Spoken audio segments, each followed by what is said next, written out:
煤层气的发展具有极为重要的意义。它不仅可以解决天然气供应链的缺口，同时呢，在开发资源的同时，可以不危害环境，并且可以节约水资源。那么今天我们就请到了来自格瑞克煤层气技术服务有限公司的董事长格瑞沃先生，与我们谈谈中国煤层气的开发问题。Hello, Mr. Grewal. Hi, Xinhua. Thank you for having me. We know you have been entered into the Chinese market since 1997, and you have signed the PSC contract with the Chinese government. But a lot of companies in the same sort has backed successfully. But you stayed. What is the reason for that? Once we make a commitment, we stay with our commitment. And the reality is that the Chinese coalbed methane industry has been plagued with a very complex subsurface geology. And as parties, many of them were unable to sustain the technology development that was needed or unwilling to make the commitment to develop the technology. They left. Greco, on the other hand, executed and continues to execute over the last 18 years our commitment that we made to the government when we first came here back in 1997. You just mentioned the geological condition of China. How do you comment on Chinese market for the CBS development and exploit? The reality is that I've been in the coalbed methane business all the way back to 91 in the United States. And in the US, we dealt with a very different technology development. In America, the coal beds are multi-layered. One has to drill vertical wells. And back then, we were developing fracking technologies on delineated vertical wells. Today, and thereafter, I think, in Australia, the development was horizontal wells on long coal beds that needed to be drilled in single well bores. In China, we faced a very different subsurface geology. Chinese coal beds are highly faulted, which means they're not homogeneous to the surface, so they're fragmented. They're very rich in gas content. Unfortunately, there's not enough water content.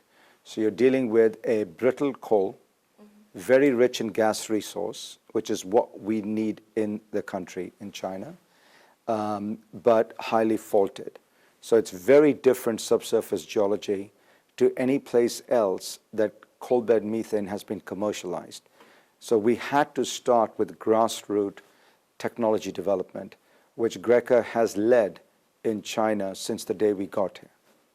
So you are not directly adopting a method you're using abroad, right? Correct. So in essence, we were unable to take, and we did try when we first started the development process, which means you do exploration work and then you get into drilling and you get into production.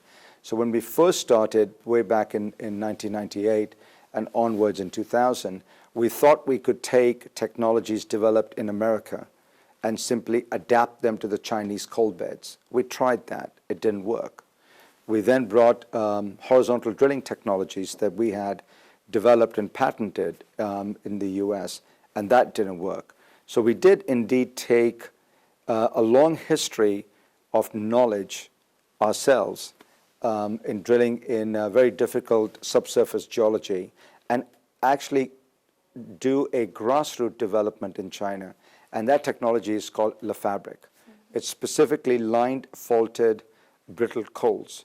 And that's what we developed in China, taking our knowledge from the US, from Australia, our knowledge of subsurface geology in China, and coming up with a methodology called Le Fabric, which today we can drill very successfully in these very complex coal beds in China and produce significant amount of gas from the coal beds. So today it's a very mature environment, but indeed it did take us 18 years to get to where we are. It's been a very long road to success.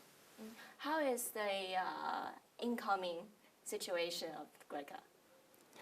The Greco today, the Greco group across China is quite unique. We are the government's largest partner in unconventional gas. We are spread over almost 7,600 square kilometers in 8 blocks. We are very blessed with the government's confidence in us from the beginning, allowing us the permission through production sharing contracts to do what we do. The group starts with our own drilling rigs. So we are probably the only non-state-owned enterprise with our own drilling rigs in China, of which we have 32, all manufactured in Italy. We have 8 exploration blocks. We produce the gas. We actually compress it. We transport it. And we distribute it. So we are a driller, a producer, a transporter, a distributor, a generator of power. We actually generate power ourselves from the gas. We have our own gas-fired power plants in Shaanxi, where we produce the gas. And all of that has come together in the last couple of years. So when we think about where the group is today versus where the group is going, I think it's a very exciting future. You just now mentioned that the Chinese government has been very nice to Greca, we could say, because it has allowed you, give you a lot of preferential policies. And also Chinese government is also taking out a lot of preferential policies on CBS development, including the value-added tax first and then refund and giving fiscal subsidies. Do you think these policies are sufficient enough for this CBS development? And what other policies are you expecting from the Chinese government? I think coal bed methane is a very interesting example of how the government has done remarkably well in their foresight. So if we go back in time, all the way back to 1995 or 91 when I first came to China, looking at the policies put into place in 1997, 1998, further in 2000, and most recently in 2003, they were all geared towards a few basic principles. One is that there's a very large domestic gas resource in the coal beds. 2, it's a very long development cycle. And 3, it's clear recognition that the subsurface geology is complex. So the invested capital will be a lot more.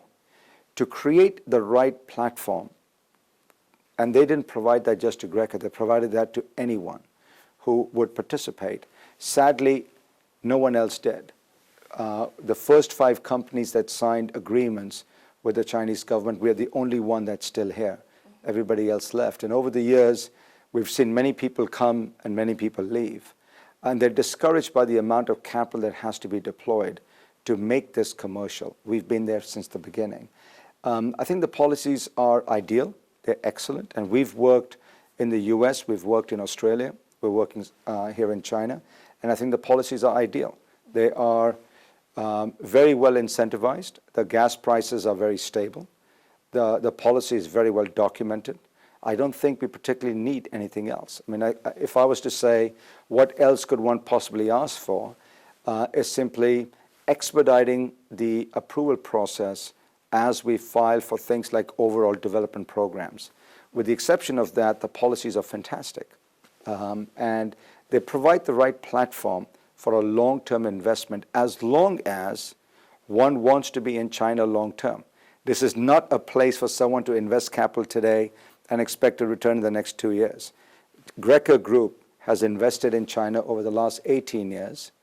We've probably deployed more than $650 million US, and until now we have yet to draw the first RMB, which I expect is going to happen rather quickly now, but we're right there. But it has taken a lot of capital and a very long period to get to where we are. So you are helping China to improve the living standard and protect the environment.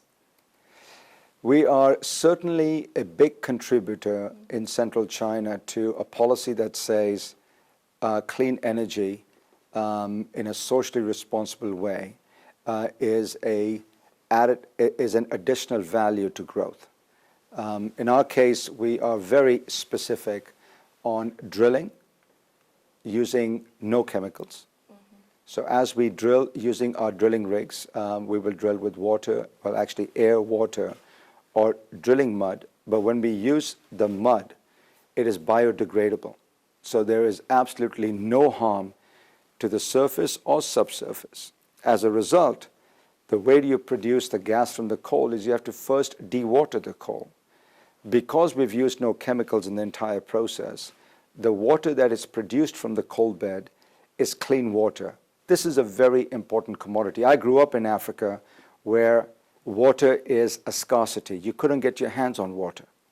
And water is one of the most important commodities, and certainly the most important commodity for a local farmer. Greca is the company, and probably the only company, that is sitting in central China, in Shaanxi province, Henan, Guizhou, Jiangxi, and Anhui. We are producing clean water from coal, which the local farmers use as a commodity they must have, followed by the water that is released from the coal. Because we don't frack, we don't use any chemicals in our Lefebvre wells, natural seeps gas behind it, and gas is very prolific. It's immediate fuel, and it's a domestic fuel. So what you end up with is an environmentally progressive development program which is providing domestic energy, providing clean water for the community, in this case predominantly farmers, while at the same time making the coal safer to mine. So it is, if you will, providing three constructive channels of growth: energy, water, and coal resources in an environmentally prudent manner. And that's Greca's business plan. And maybe because we set our challenges so high of what we wanted to achieve, it took a bit longer. But our commitment is to develop 25 trillion cubic feet of gas, over 7,600 square kilometers. We have indeed proven up a $20 billion resource. So the capital invested over $650 million versus the $20 billion resource is a viable investment. But one would only make that investment if you believed in the growth of China, and we obviously do. That's why we've been here this long. So it is a very, it has a very large potential in China. Coal bed methane resources in China are the third largest in the world, behind Canada and Russia. As an example, in the US, which is number 5th in gas resources from coal beds, production came on stream in the late 90s. So while, yes, we are about 20 years behind, but we dealt with a very different subsurface geology. And China's gas resources in coal beds are extensive. This resource is a resource that can certainly start the path towards energy independence for China. But it's providing peripheral benefit. It's not just natural gas or gas that's available in the coals, but it's providing, in addition to that, clean water and degassing coal, which in itself is a very valuable resource, which could be mined later. So it is a very important resource for the country to develop, and the government saw it. That's why they came up with very favorable policies to allow the path to development. So we know that the Chinese government is expecting to reach a 30 billion cubic meters in CBM output in 2015. It is already the end of 2015. Has the goal been achieved, and do you think it will be achieved?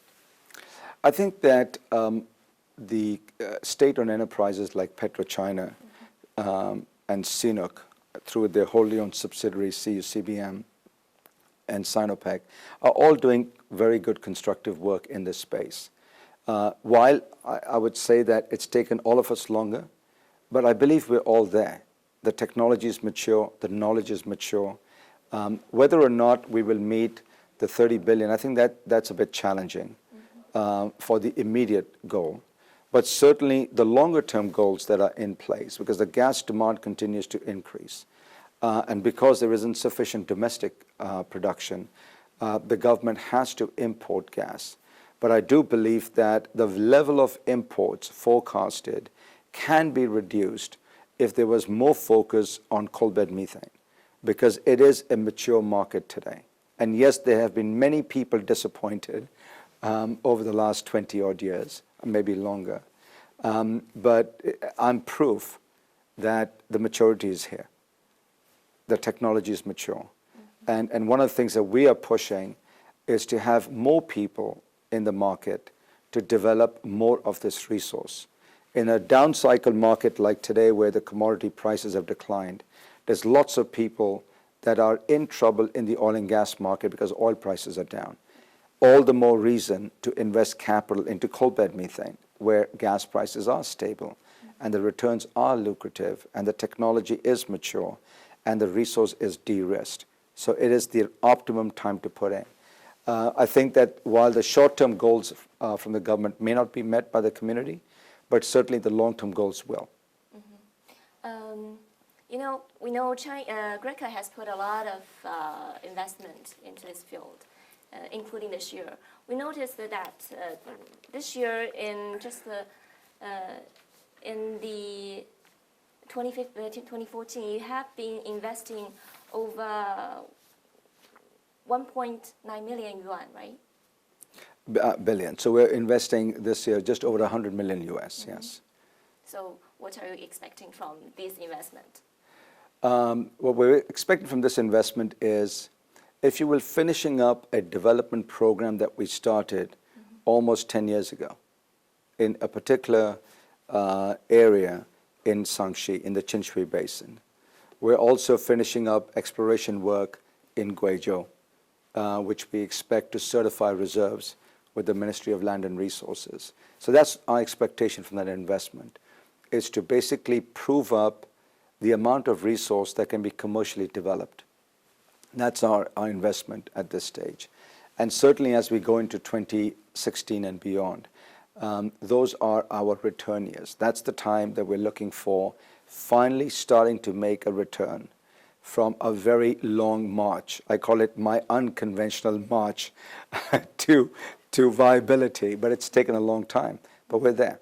So I think certainly starting in 2016, we're looking for positive cash flow coming back. And the current investment is, again, to prove up more of the reserves that we have under contract. So what is the total amount you have put into this business up to now? I think we're right at about 650 million US. That's a significant amount of capital over many, many years. So you just now mentioned the technologies are very mature in China, but I think the technologies are mainly imported from the overseas companies like Greca. What do you think Chinese companies lacking in technology? Well, it's actually a fabulous question. I think in this case what you have is, when you take a look at Greca in China, probably less than 3% of our headcount are expats. Everybody else is local. And when I mean local, in Shaanxi, we have local Shaanxi people. In Henan, we have local Henan. In Beijing, we're local Beijing. So we're very local as a company. So less than 3% of the team are really expats. When we started, it was 100% expats. So when we look about the transition over the last 18 to 20 odd years, there's clearly been a development of natural talent, domestic, local talent, that we have brought through the education cycle of what works and what doesn't work. So in fact, Le Fabric is a great technology developed right here in Shaanxi province, with, frankly, engineers from Australia, from Sweden, from China, from the US, and it's all a talent pool coming together and solving a problem, which we did very successfully. And that first Le Fabric well that we drilled back in 2007 and put it on production 2008 continues to produce today. And that's the first of many that do the same thing. So I don't think there's anything particularly lacking. I think what has happened is that it's being patient. Coal bed methane is not a quick industry. It's not like traditional oil and gas, where you can drill a well and produce the oil and gas within days of completing the well. Coal bed methane is more a mining concept, and it's unconventional. It takes a longer period of time. And if you don't frack, because we don't want to frack Le Fabric wells, it takes a bit longer. And I think the local talent that's been developed has been with us since inception. So our guys have been with us since the beginning, and we have collectively developed the resource. learned the resource. We've been able to bring in technologies from different parts as to what worked in those basins, and they've been valuable to cross over to what we've built here. So I don't particularly think anything is particularly lacking. I think it's just the patience that it took to get to where we are. Mm-hmm. So 20 years is really long, I think. As one of my friends said to me, I've given my youth to China. I used to have black hair, now it's white. So yes, it is a very long time. And if somebody said to me, why don't you start another 20-year cycle, I probably won't. I didn't know it was 20 years when we started. I thought it was going to be a 5-year process. But it's just what it's taken to get to where we are. Mm-hmm. So can you tell me what is so unique about the fabric technology? You know, when exploiting the CBM in China, it is very easy to introduce some incidents. Maybe it can be very harmful to the people who work there. Are there any incidents happen during your exploiting process in China, and what is the uniqueness about the technologies? So our safety, health and safety standards are extremely high. Mm-hmm. We've had no incidents. And what's unique about Le Fabric is, first of all, recognizing what is the subsurface geological constraint. Why is it that in other basins like the US and Australia, so much gas can be produced from the coal, while in China we have all collectively struggled to do that for 25, 30 years? And the answer is that the coal beds in China are highly faulted, that they are deep with a lot of gas content and not enough water. So when you're drilling, and what's unique about Le Fabric is it's essentially converging that knowledge base with a solution. And what we're solving for is, how do you drill in a faulted coal bed, which means it's not homogeneous, it's staggered, it's a jigsaw puzzle all over the place. And we're drilling horizontal wells. Mm-hmm. So we started to do something very unique in China, probably the first time that it's been done in the oil and gas space. We started drilling across what's called a fault. So you have a seismic movement and the strata shifts. In the oil and gas industry, we love drilling alongside the fault. In China, we are drilling across the fault. That was the novelty. And it was something that came actually quite simply to me. And it was simply an answer that said, if the coal bed is faulted, wherever the coal is, I will drill to it. But I'm going to drill to it horizontally. So I had to drill across the fault, find the coal, go back in it, keep drilling, hit the next fault, drill it again. And I kept doing that, and we intersect the vertical well. Sounds complex, but I'm an engineer. I've got to talk about the technical side of it. But ultimately, what it ends up happening is, when we get done, in a simple sense, we have, for about $1.5 million US, we have drilled something close to 3.5 kilometers of drilling, and we have completed about 1 kilometer of coal bed in a horizontal well that has a plastic pipe inside it to protect the coal seam to collapse. And it has little holes in it. We call it perforations. What it allows to happen is, as the coal naturally releases the water finds its way through these little slots, little holes, into the plastic pipe. We pump it out the vertical side.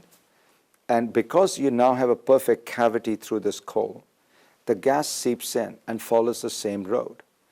And it keeps on doing that across the distance that we are developing in the coal bed, which could be anywhere from, a kilometer all the way up to 8 kilometers. So you're developing a lot of area from a single well in a very natural way. So these wells will produce gas commercially for 20, 25 years. And you've got very stable production of water, clean, continuous production of gas. And indeed, our first well, the well that I drilled in GSS 8, has been producing now since March of 2008. It's produced 1.2 BCF of gas, given us a return of about 82%, great commercial economics, provided lots of clean water, provides lots of clean gas, which is immediately prolific. So it's all ended up working out. It's taken a long time. So you think Chinese commercialization progress of coal-bed methane is very quick? I think it's viable. I think how fast it happens now depends on how many people simply accept the right technology to deploy. I know Greca, factually, is extremely confident. In fact, I was in a conference today and yesterday here in Beijing, where people were talking about how bad the market is because oil prices have collapsed.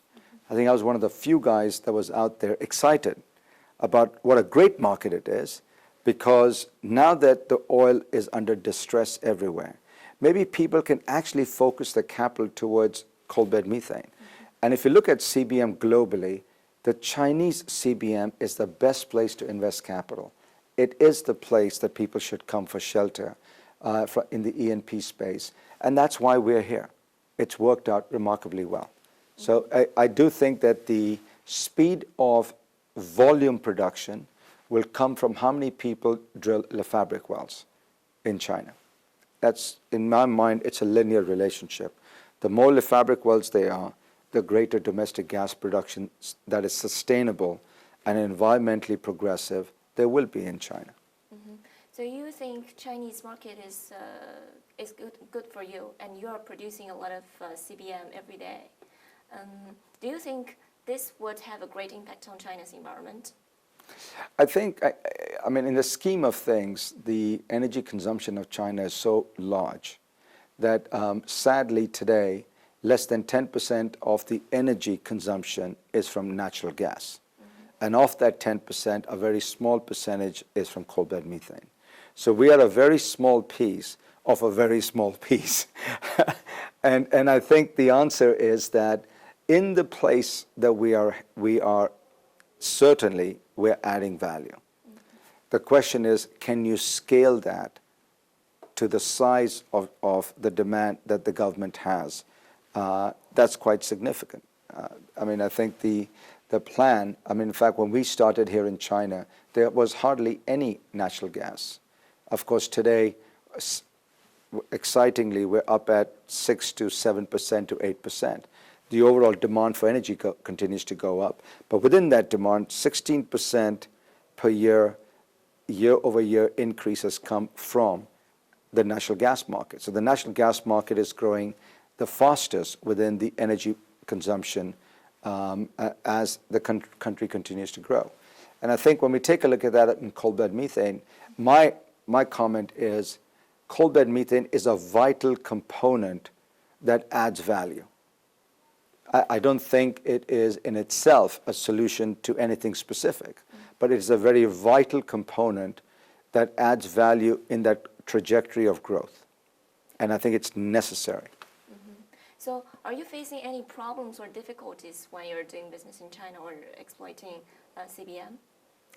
I think it's not so much that are we facing difficulties in China. I think coal-bed methane and frankly mineral extraction globally has a common difficulty, and that is we are extracting resources subsurface, and on the surface somebody else lives, because the land is not owned by us, the land is owned by somebody else. And so there's always a challenge, and this is a global challenge. It's just a nature of the beast of being in our business. You have to manage the land relationship. In this case, it's the farmers. Fortunately for us, we have done that by giving them something back, and what we give them is clean water. And that gives us a bargaining chip to be able to get access to land, notwithstanding the legalities that we have the right to access, but more the social environment to access it in a disciplined manner.